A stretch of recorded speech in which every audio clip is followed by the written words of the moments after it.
अच्छा, मुझे जो इंक्वायरीज़ आती हैं तो उसमें मैक्सिमम जो चीज़ें पूछी जाती हैं मैं फिर कोशिश करता हूँ कि उस पे वीडियो बना दूँ ताकि दूसरे आने वाले लोगों को आसानी हो।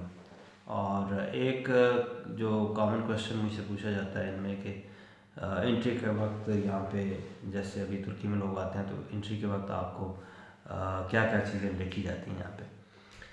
तो उसमें ज़ाहिर है आपके पास जब आ रहे हैं, अगर टूरिस्ट वीज़ा पे आप आ रहे हैं तो आपके पास टूरिस्ट वीज़ा होना चाहिए प्रॉपरली, और ये देख लें कि उसके अंदर एक वैलिडिटी डेट होती है और एक आपके जितने डेज़ के लिए आपने स्टे करना होता है वो अलग से लिखा हुआ होता है। फ़र्ज़ किया आपके पास 3 मंथ वैलिडिटी है तो उसमें वैलिड डेट जो है ना, जो स्टार्टिंग डेट है वो लिखी होती है और एक एंड डेट है। तो उसके दरमियान में आप किसी वक्त भी आके तो यहाँ पे जो आपके जितने डेज़ का आपका स्टे होता है तो आप आ सकते हैं।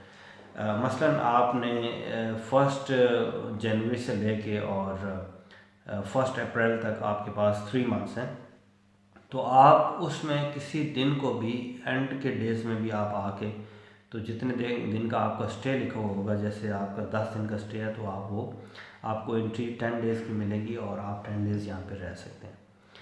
अच्छा, तो ये चीज़ आपको नोटेबल है। और दूसरा ये कि आपके पास जो पासपोर्ट है उसमें एक्सपायरी डेट मिनिमम 6 मंथ होने चाहिए, इससे ज़्यादा होना चाहिए।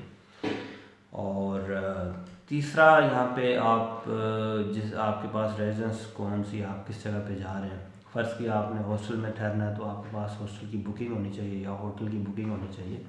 और ये होटल की बुकिंग जो है वो आप एग्ज़िट जहाँ से कर रहे हैं तो वहाँ से आपने लेके आनी है। आपको एंट्री के वक्त वहाँ से भी, एग्ज़िट के वक्त आपसे वहाँ से पूछा जाएगा, और जब आप यहाँ पे एंट्री लेंगे तो आपसे पूछा जाएगा कि आप कौन से हॉस्टल या किस जगह पे आप स्टे करेंगे।